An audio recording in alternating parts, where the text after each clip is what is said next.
from San Francisco, California. This is the Rock and Roll Geek Show. This is the story of my rock and roll butler.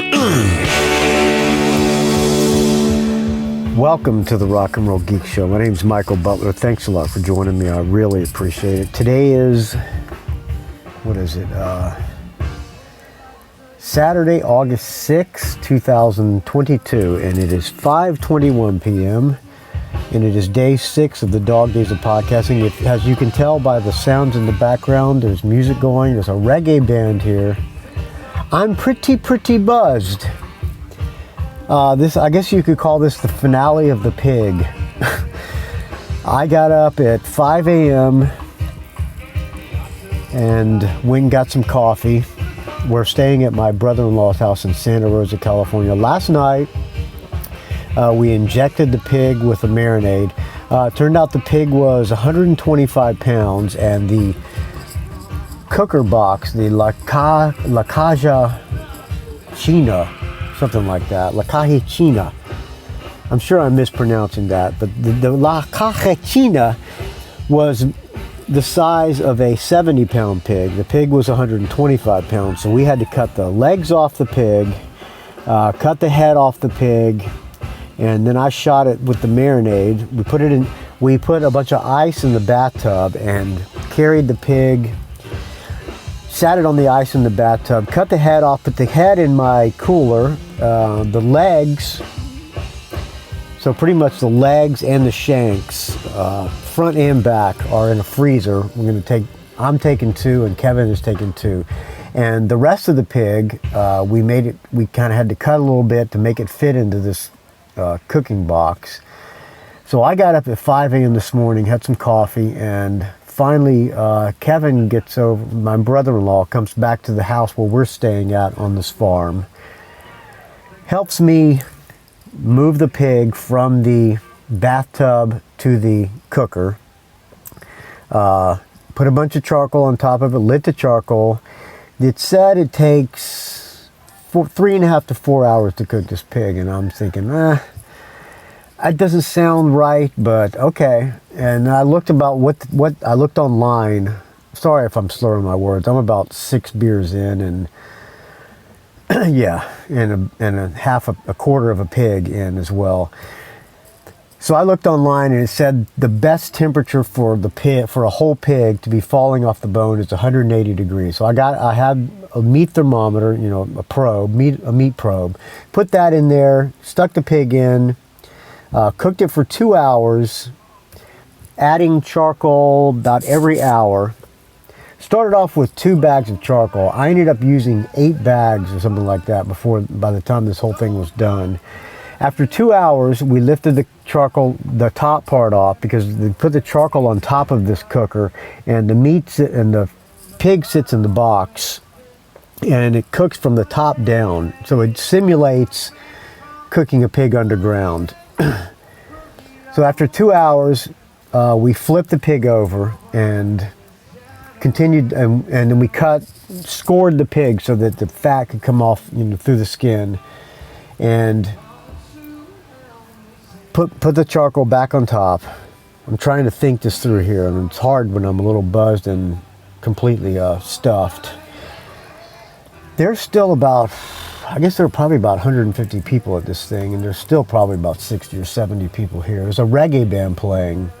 I think they're using backing tracks. I saw a laptop behind the drums, and I heard keyboards going, or I heard a guitar going that didn't look like either of the 2 guys were playing, but they sound great. Yeah, I don't know what they're called, but they're all white dudes, maybe Hispanic as well. Anyway, so after we flipped the pig, then I put more charcoal on top of it, so I'm just basically watching this pig. And the thermometer it finally gets up to 140. Holy crap, this is a long time to go. By the time it was 2:30, it finally got up to be 172 degrees. And we're starting to sweat here because people are starting to come to the party. I'm thinking, oh boy, is this pig going to be undercooked? So I said, all right, I'm taking it out at 3 o'clock regardless.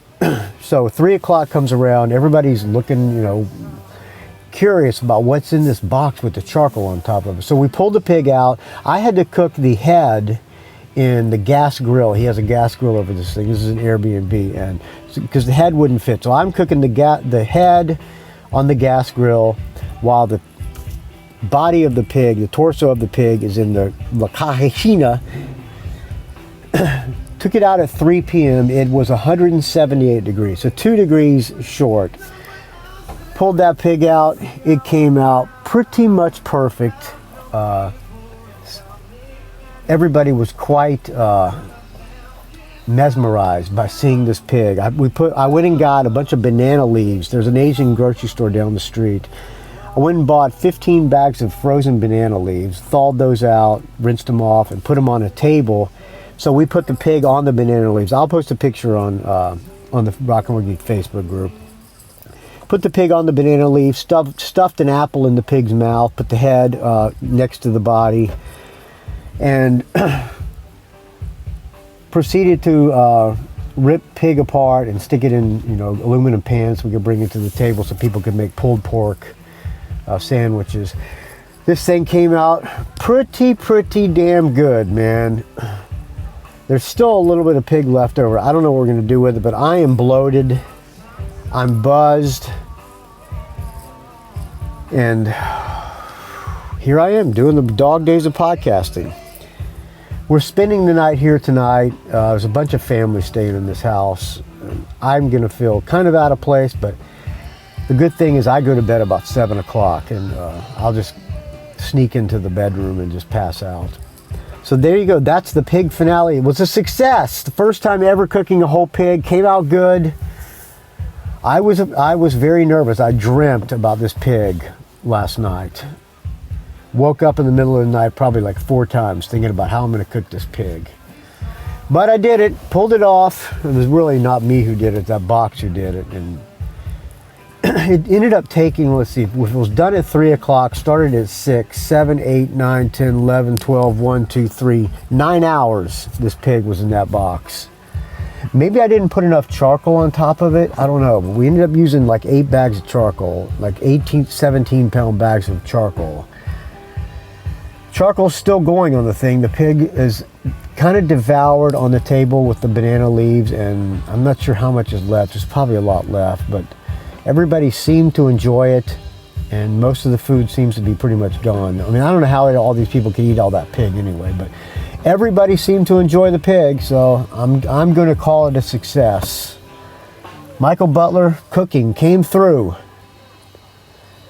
and I can rest easy tonight knowing I know how to cook a whole pig. I probably would do better next time. I don't know if I will ever do it again another time, but he's got this roaster box. He'll probably end up offering it to me, asking me if I want to take it home. Which maybe I will. Maybe Chiaki and I will cook a pig someday. We'll get a little suckling, like a 20 pound baby pig. I feel bad about killing a baby pig, but it will taste good. All right, there you go, friends. That's an update. The conclusion of the pig roast trilogy, as they say. The pig roast trilogy, I like that. All right, let's go back to the covers now. I was looking through the iTunes and Cheap Trick came up. I'm reading B.J. Cramp's book called This Band Has No Past. It's about Cheap Trick. I'll talk about that book on another episode. Man, that guy dug deep in the history of Cheap Trick. So good job, B.J. Cramp. That is some nerd shit. This guy's got to be the most, but him and Robert Lawson got to be the 2 authorities on Cheap Trick in the world. Anyway, I'm enjoying the book. It's thick. It's a big read, huge, it's a long read, and it's kind of written in a little bit of an oral history type, which I like. I'm a fan of the oral histories. It's not technically an oral history, but it's kind of in that style. So good job, B.J. Cramp. You made it. All right.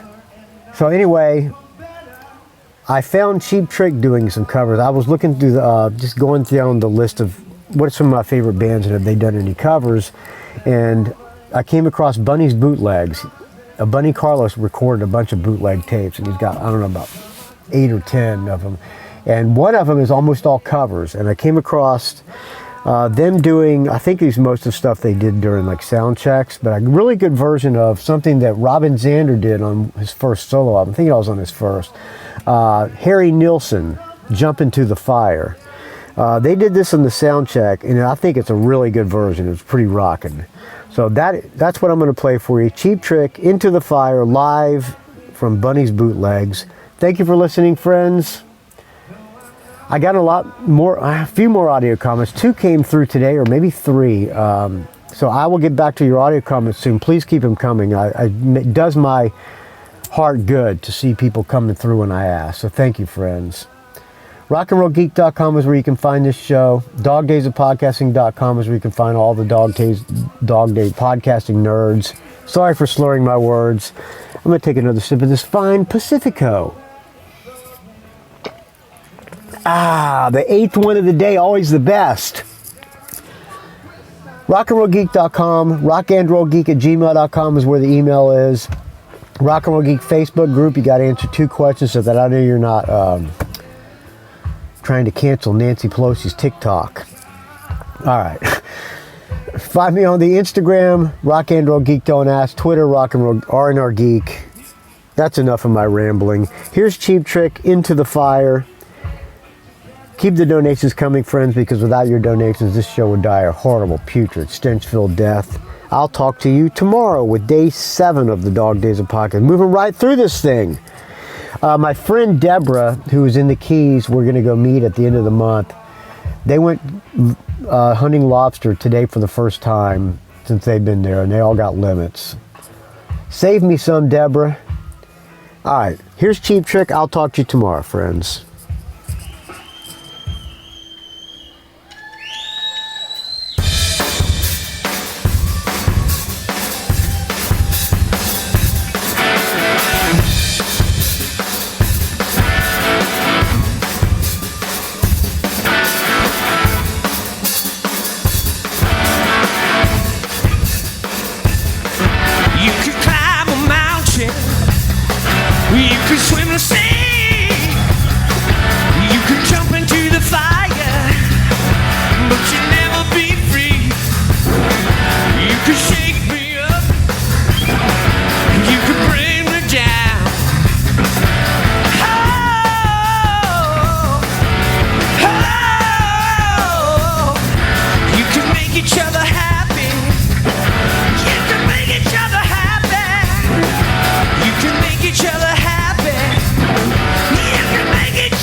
It's a rock and roll geek train wreck.